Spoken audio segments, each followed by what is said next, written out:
Okay, folks. The audio is working okay. A few seconds for what's actually checking the cell.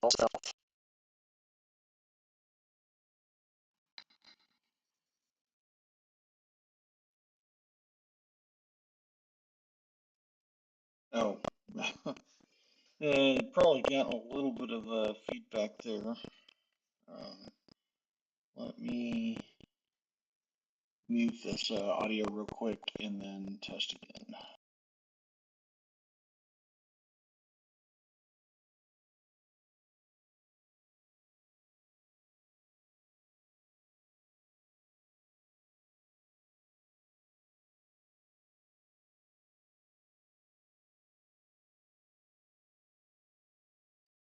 Okay.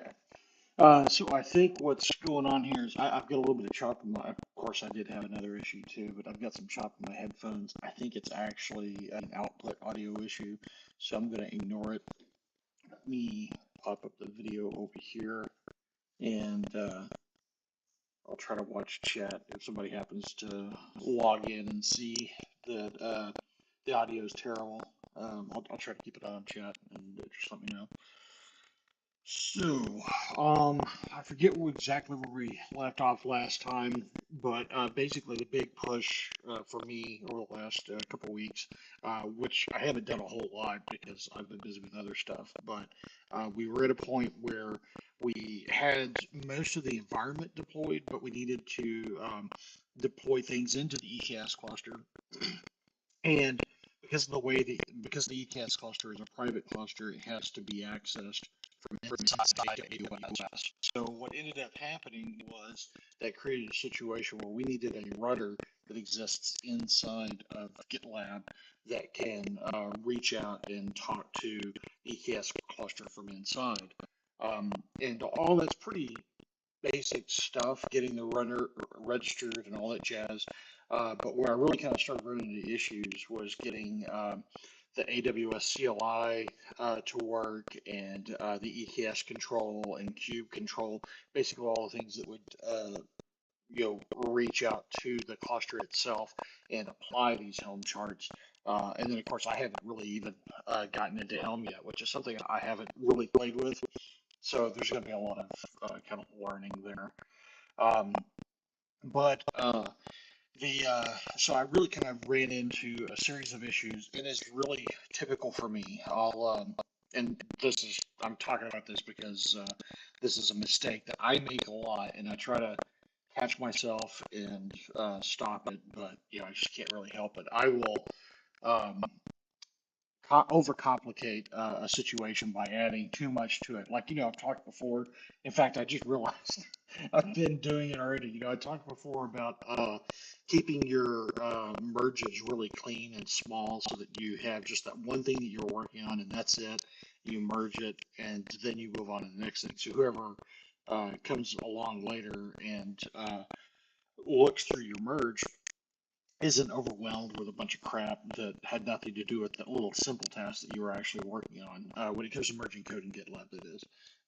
It just occurred to me that because I've been doing all this troubleshooting, which is usually how it happens, I run into a problem. I find out that there's actually a bunch of other ancillary things that need to be addressed in order to solve the problem. And then my merge ends up being this monolithic merge with a whole bunch of extra crap in it that it really didn't need. That's really, really bad. Because I'm the one approving my own merges right now. I'm kind of, just hand waving that and going on through it anyway. But typically in a professional situation, what you'd really want to do, I think, in that scenario is kind of stop, take a step back, and try to split that monolithic change up into a series of smaller changes that you can merge as individual changes. And then once you're done, delete your branch that you were working on, uh, because by then you would have just used it as a reference and not the actual merge itself. But this that advice is worth exactly what you just paid for it. So it's not going to apply in all situations. It may not even apply in most situations. I just kind of get the feeling that for me, I think that's the better route in my experience. But anyway, so that's kind of where we're at right now. I needed to get that helm working. That meant that I needed a new runner. And so in order to get that runner created, I went through a few things. Now, I have not refreshed this yet. Let me get this reloaded because I have submitted a couple changes. Page. All right. So what I did is I created this runner folder here. I think I did this the last time that you guys were on. And I create the role and then a profile that I'm going to apply to the instance when I deploy it, and then deploy it. And I also created this README, which I have added to as of today, that includes links to where I got the instructions to install the stuff I needed to install, and just kind of walk you through it. Now, this is actually a lot of this is manual right now. Eventually, I'd want to make this maybe like Ansible or automate it in some way.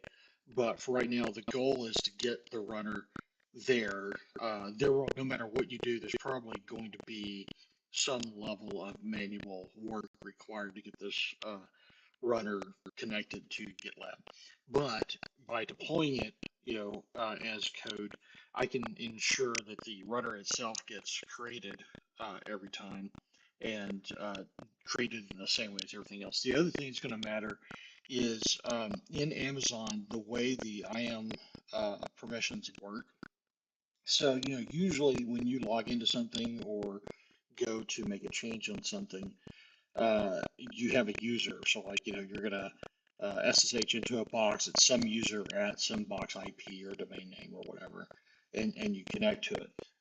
Or like in Windows, you log in as a user, and then you're gonna elevate your privileges, and so you're gonna run a program as, and you have to log into something else. Well, Amazon has something very similar. You have roles and users, and you can using AWS CLI and your secret and all that stuff, you can authenticate with AWS as a quote unquote user or even just as a role and execute permissions. Or one of the things that's really neat about Amazon is you can say, hey, um, this box has a specific role, and anything that comes from this box, any commands or whatever, inherit that role. So, like as an example, um, I can say the role that I'm using to create this box, this particular EC2 instance, has all those EKS permissions of the separate role that I created the can't remember what it was off the top of my head, but I created like that manual role to test with that had basically total permissions for EKS so that I could apply the Helm chart. And I was able to actually get that role working. I was able to query the EKS cluster and get information back. All that was kind of successful, but it required a whole bunch of extra steps. And it was going to force me to basically save some credentials, some information on the box in order to make that work. And then I remembered, hey, the EC2 instance itself can have a role. So we can basically just say this virtual machine is allowed to make changes to EKS as long as the commands come from the virtual machine. So that was my new plan, and I did make that change in modules. So my runner role now, I added the CS allow EKS all. It's kind of temporary for right now. We'll dial it in when we're looking to do this in production. We'll clean it up so that it can only do the things it's supposed to do and nothing else, which is just good security. But we create that policy and then we attach it here. And I'm not 100% sure that this works, but this was part of what we need to do in order to make this work. Now, what I'm going to do today, what I was going to walk through, is deploying a new EC2 instance and then basically provisioning that instance as a runner, because we need to test this role, and then we need to, once we see it fail, because I'm pretty sure it's going to fail, I need to be able to walk through those errors, and I need to be able to redeploy this box over and over and over in order to test the changes I'm going to make until we get one that works that will actually query EKS and make changes to EKS like we want. Um, so let me start there. So I'm going to go ahead and go to EC2 real quick. There should only be 2 instances running, and there are. These are the 2 nodes for the EKS node group. So now what I want to do is go here to pipelines, and I'm going to deploy our runner. And of course, we look here, our runner is operation/runner. We want to deploy everything underneath that. So let's go here. I like to let this refresh. It may not matter, but I've had GitLab do wonky things before, so I just got in the habit of doing that. So we're going to do operations/runner, and we want to apply that. So what this will do, as you probably know, it's going to come down to this runner folder, and under this folder is instance profile and role. The role and the profile will get deployed first, and once those exist, it'll then deploy the instance. And once that's done, we're going to use these instructions to set the instance up and get it provisioned to act as our runner. And to do that, we need to do a few things. We'll need to install the Cube control. We'll need to install EKS control. We'll need to install Helm. And then we'll need to actually install GitLab Runner. And by the way, Git. That was one of the things that hosed me up last week when I kind of played on this. I kept running ears. I couldn't figure out what in the world was going on. Is because it didn't have Git itself installed. Somehow, I guess GitLab Runner doesn't actually need Git, which is kind of odd to me, but whatever, I guess. Anyway, and I'll clean this README up eventually and make it prettier and easier to read. But yeah, let's see where we're at with this pipeline.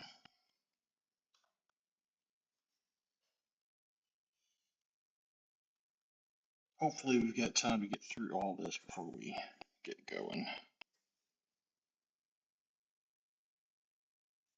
Okay.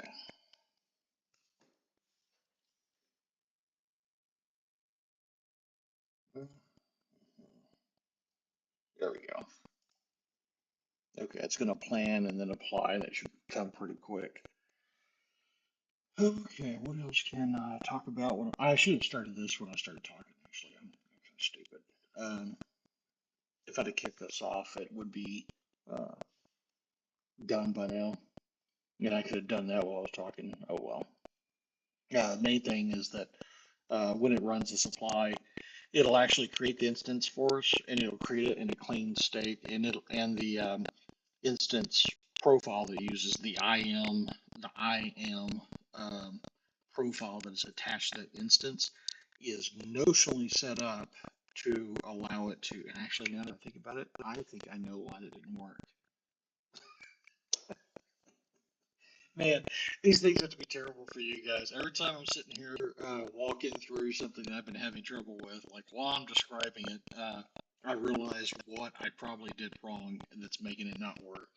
I've got to go clean out the old stuff, and while I do that, I'll show you what I think I haven't done correctly. All right, this is why the rubber ducky idea actually works. Sometimes you just got to explain it to a rubber ducky. So right here, there's this access.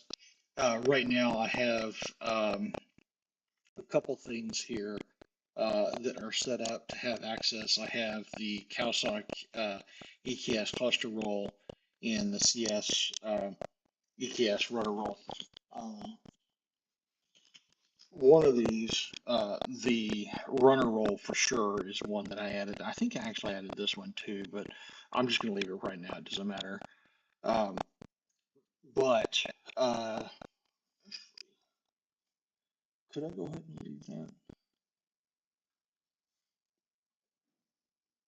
Let me look at something. Maybe this isn't an issue. So basically, this is the role that gets created. Actually, yeah. Oh, I will need to create it because that role got deleted, and I don't know for sure. In fact, I'm pretty sure that this may not be good anymore anyway. We'll just delete it. We'll recreate it. That's fine. But sorry. Anyway, I keep getting distracted.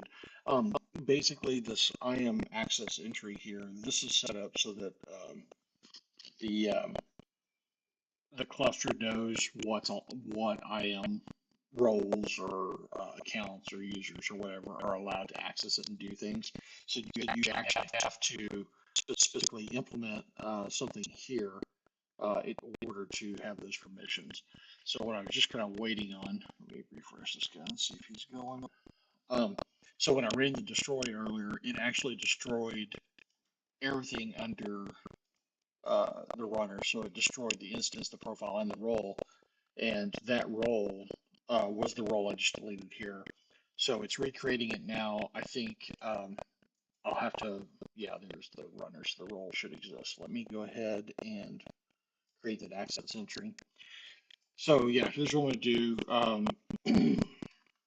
Just look for a runner. There's only one. This role was just recreated, so I'm adding it back. It's a standard type of thing.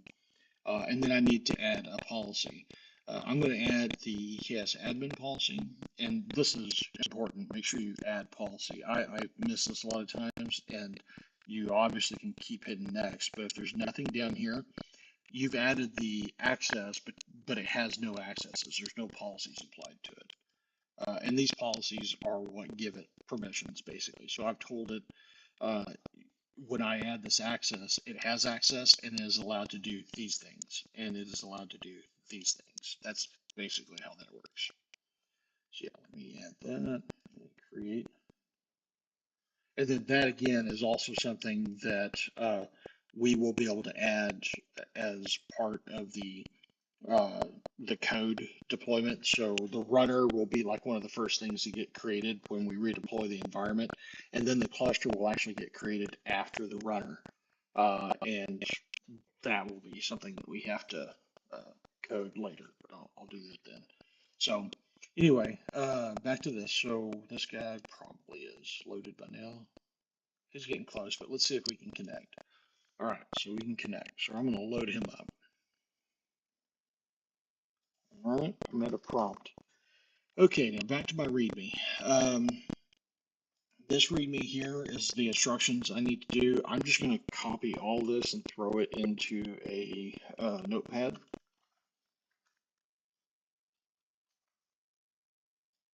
And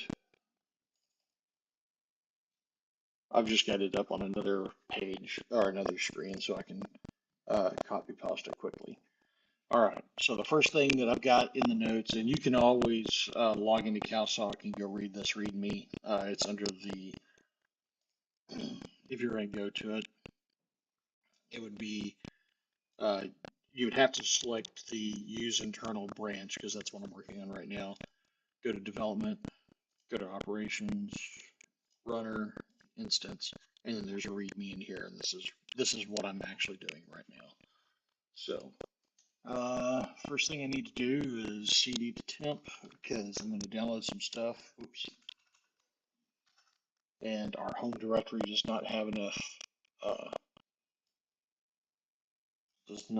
space in it. So we're going to curl and download the kube control executable, and then we're going to chmod it, and then we're going to make a directory.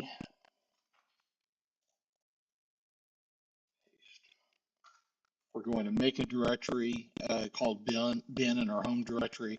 We're going to copy the kube control into that home directory, and then we're going to export the path. This one matters a little less. We're adding it to the path, but we can always reference it directly. Now, the next thing we need to do is install EKS control. So let's gotta set that variable. And we're setting it because we're going to curl and download the file. And of course, you can see the platform variable in there. Now we need to extract that file. And now that file is going to get moved to user local bin. There we go. All right, next step is we need to install Helm. Do that. And then again, what that actually does is it downloads the a script that is an SSH script. We're going to make it executable, and then we're going to execute that script.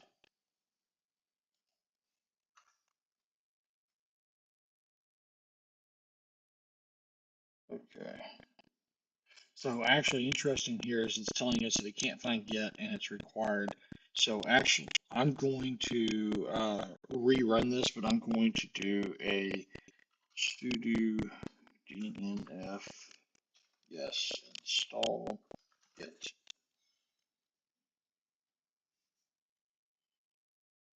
This is a little different than my instructions, so I'm going to go back and update the README here in a second, and then I'm going to rerun that Helm.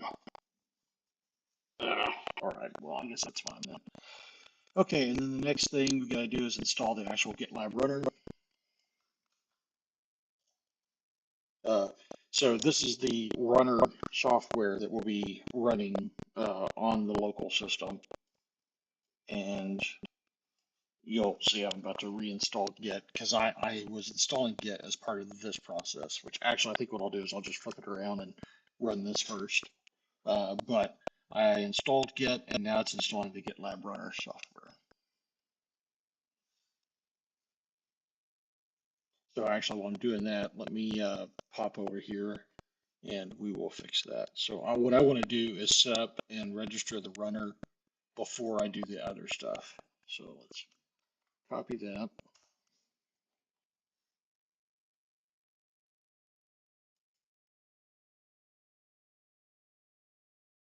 Okay, and then I'm going to do that before I do the Helm is what I think I'll do. Okay. Yeah, that'll work. Now let's go ahead and submit this guy.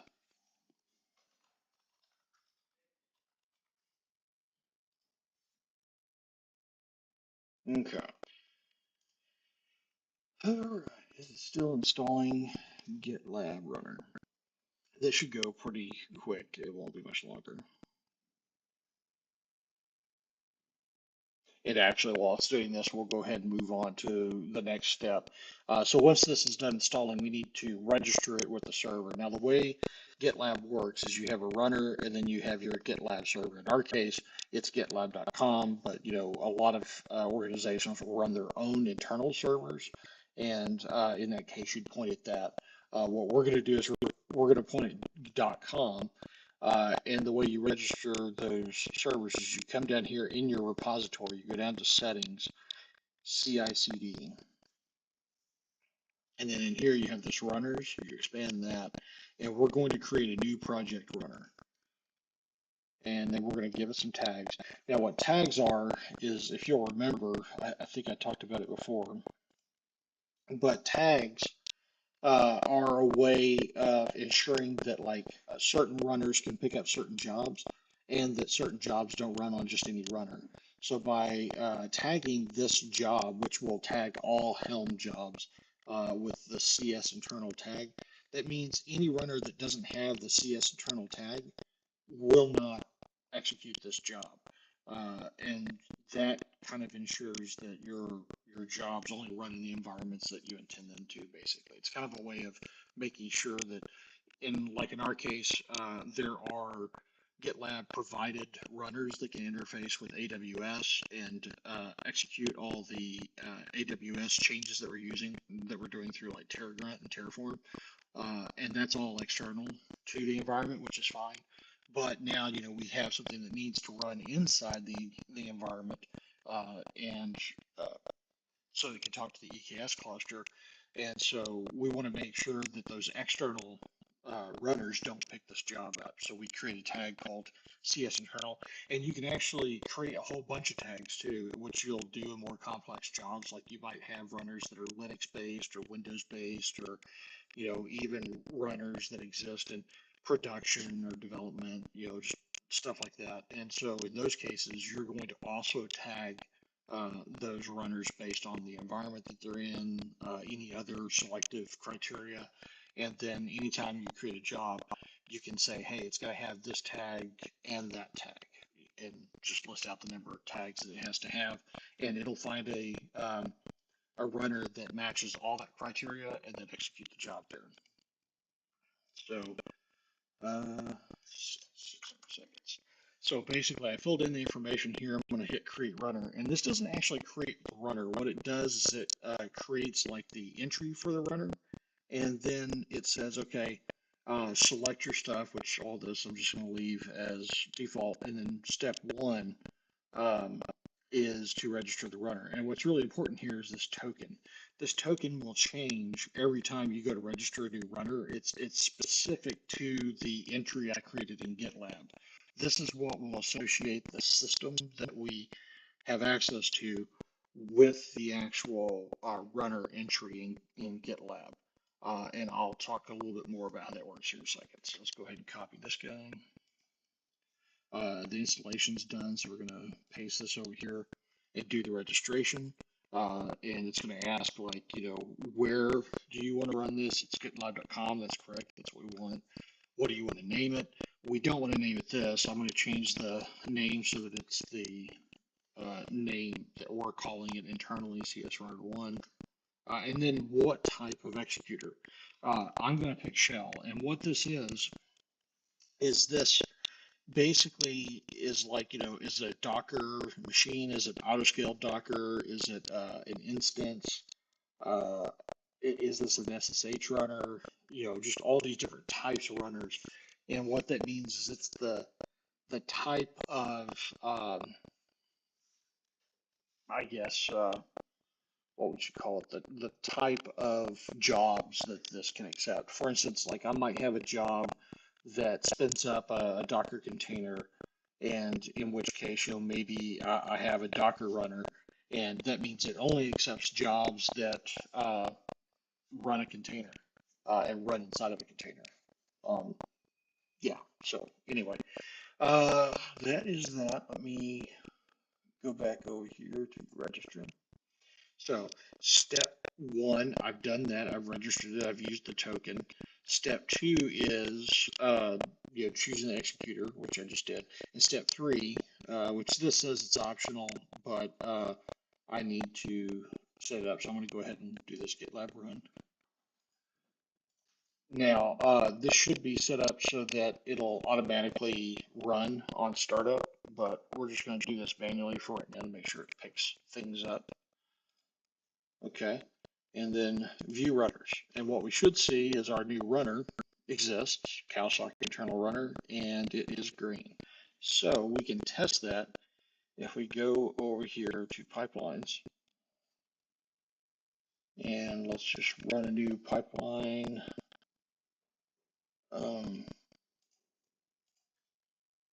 Oh, actually, you know what?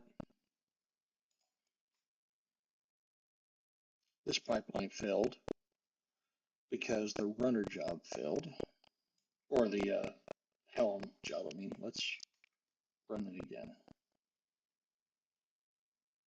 And see? Oh, did it really?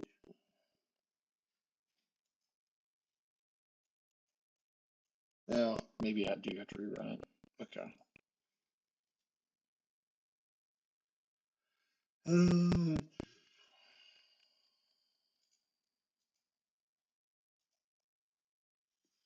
I'm not specifying anything because I just want it to run like normal, as if I committed something. And it'll take a little bit to get going. Anyway, well, let's run it down. What else was I going to talk about?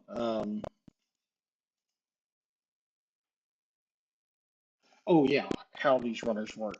So the way the runner actually works is it's it's software, it's an agent that runs on the server or the Docker container or whatever it is that you have out there that is your runner.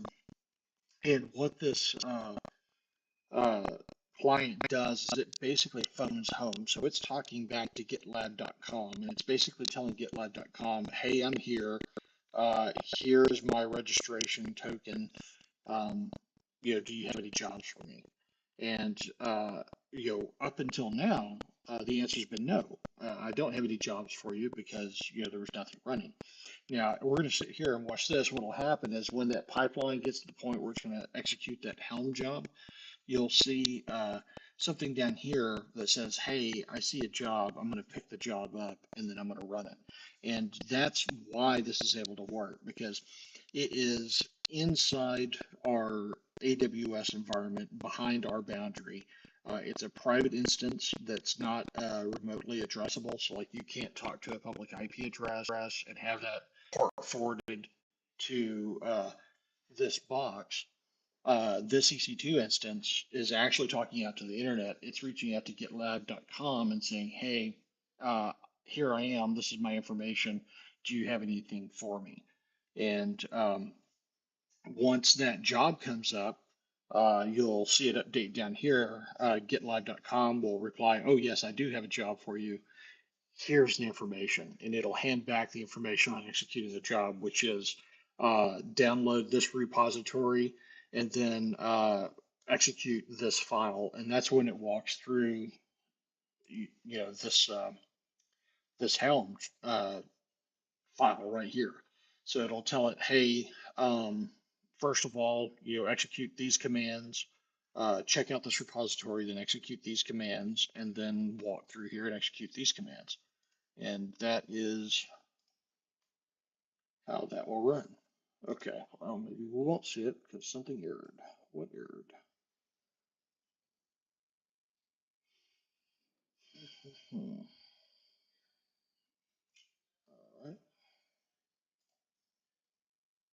You know what? Let me go back to one that I know worked earlier. I probably broke something earlier.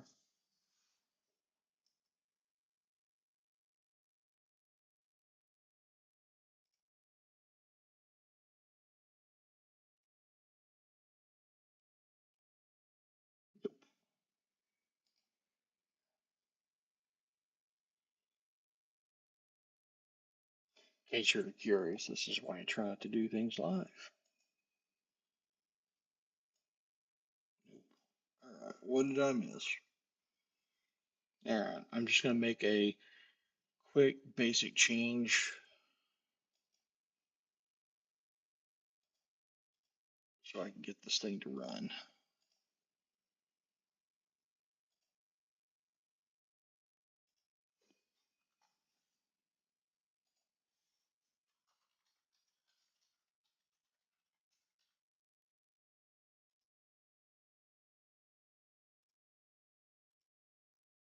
All right. What I think is I may have messed up or made a mistake somewhere in some of the code I changed, and that's why I'm getting an error. So we'll find out.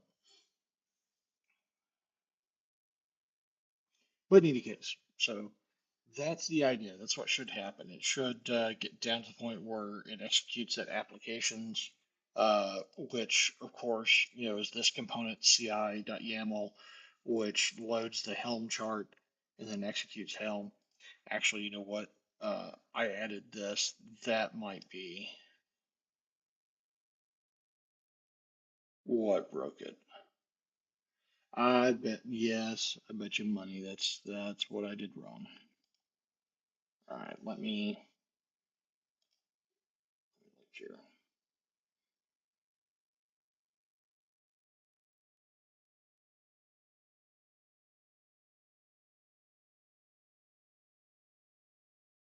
Yeah, yeah.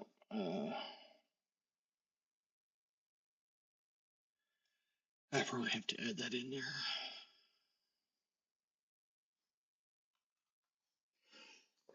Excuse me. Yeah, that's what I did. I messed it up. So earlier I thought, basically this should never run on a destroy, which is true. but because I implemented a rule, I also need a rule to say when it should run. And that's what I was missing. And that was the error I was getting earlier, which I'll go back and look at. If you remember, um,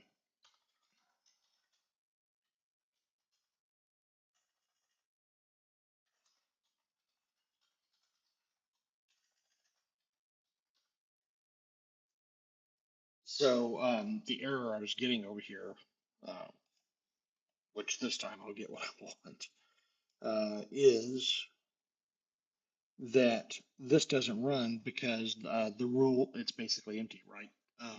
Yeah, okay, well, that's, of course, because the rules were stipulating that if it said, if it was a destroy, not to run, but there were no rules to say when it should run. So that's what we just added. So now this guy should run when he gets there. And stupid me made that change right before starting the stream. So yeah, rookie mistake. Anyway, yeah, once that comes up, we'll see that run. And actually, they'll run in parallel, so we'll get it almost immediately. I think they run in parallel. Yeah, yeah, they should run in parallel. Yeah, because it's run by component. If it had been, the other way, it would have run, would have not run by, it would have run it serially, basically. It'll do the apply, and then it'll go load the Helm chart.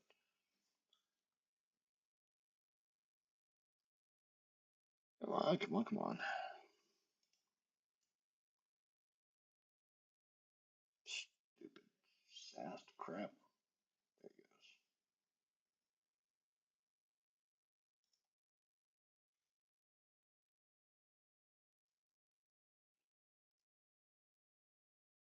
There it goes. There we go.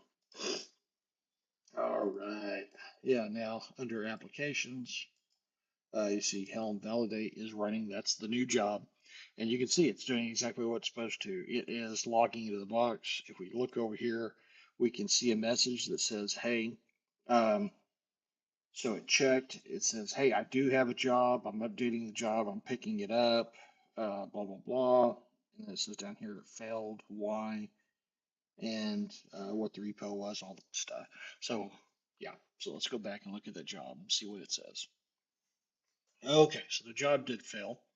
And down here, we can see, okay, error, installation failed, Kubernetes cluster unreachable, blah, blah, blah. Okay, that is not surprising. That's almost exactly what I expected, because I have not set up any local account or anything. In fact, let's go back. I'm going to steal some stuff from here. So that right there.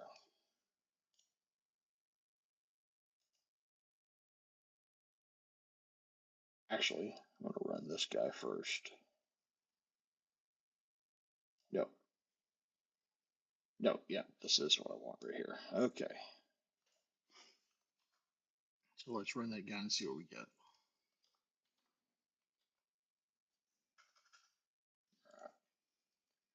Paste. Oh, there is no region, so let's go ahead and fix that.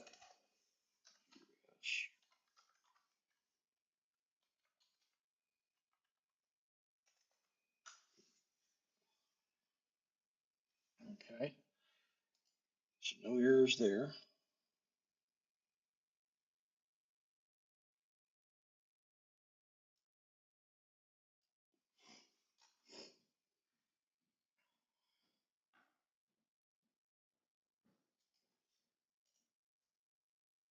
Now this AWS region variable here, it is filled in when this runs as a pipeline because that variable exists as part of the CI/CD pipeline. So right now I'm just US -go -east -1. I could create it as an environment variable, but I wanted to do it by hand. All right. So we should be able to do a get pods Actually, let's just do a get service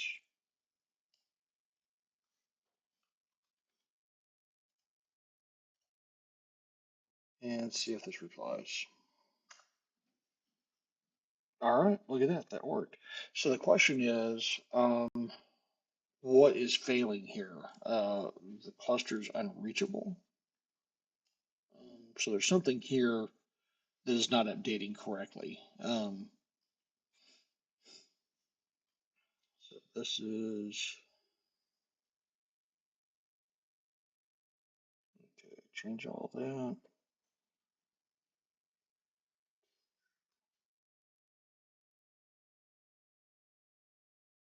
So this is where it's listing the directory. Let me see, where am I doing that at? That's right here. So basically it's working all the way up to this point.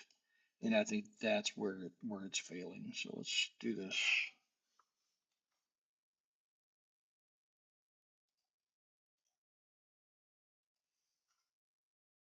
Okay, so that worked too. Hmm. And actually,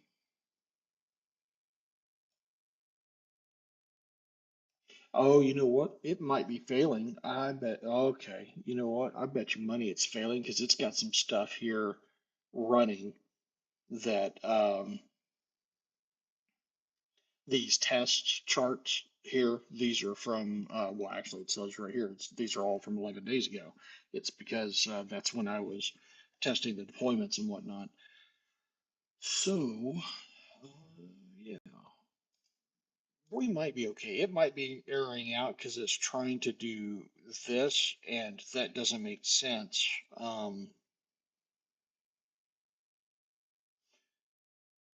Yeah, I bet you money that's probably what it is. I bet it's airing out because it's trying to create this namespace, and the namespace already exists. So, uh, and that's why it's airing out. Okay. Yeah. Yeah. All right. So, that will be. I'm going to test that. I'm going to do it online, but or streaming. But basically, what I'm going to do is I'm going to go through and add. Well, I can do it manually. Let me just do that manually.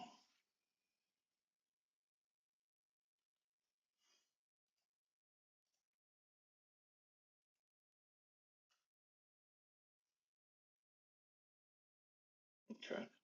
That worked obviously because it's already been set up. So well, I'm not gonna bother run that. It's already been run. Let me get this guy.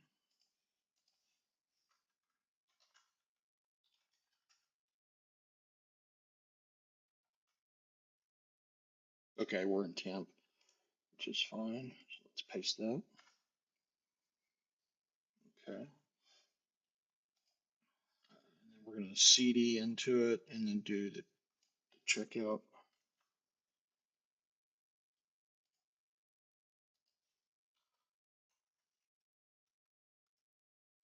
Where's the Helm chart? That's what I need.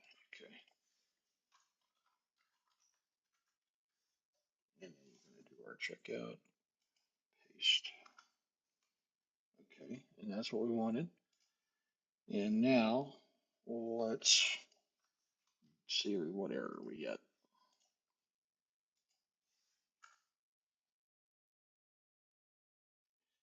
Okay, perfect. Yeah, that I'm really confident that's the error that we're getting. So, in fact, I can test that. Yep. Oh, should have got an error. Okay. Yeah, this is the error that I was looking for. So what? So basically, we had two problems. One, the one that I hadn't thought about until just now was that we couldn't reuse the namespace because the namespace already exists. So that's an issue. And then when we change the namespace to a different name so that it can reuse it, alternatively, we could just deploy that, but undeploy that. But I'll mess with that later. Anyway, once I changed the namespace, that was valid and it did try to apply it. But then we got the error that I was actually looking for, which is this one here that says that it's forbidden. I'm not allowed to do this thing. And that is exactly what I needed. Because what this tells me is that I am missing some permissions on the role that I had on the one that worked before. So I need to go back through and figure out what it was I had that I now no longer have. And it's probably going to be some just basic permissions and stuff. So I'll dork around with it a little bit, see if I can figure that answer out, and then I'll update it, and I'll probably create another video about it or whatever. But anyway, I've got about 5 minutes for my call, so I'm going to go ahead and drop off here. But huge success. So now what we have is we've gone in, we've automatically deployed a EC2 instance. We are manually going in and installing EKS control, cube control, Helm, and then of course the GitLab runner software and Git itself. And then we're manually configuring that EC2 instance to be a runner in our repository so that we can actually execute commands from inside the AWS environment instead of from outside looking in. And that, obviously is going to allow us to have some control over the EKS cluster from inside out. So anyway, I think that's a win, and appreciate you guys being here. Assuming anyone was. All right, y'all have a good day.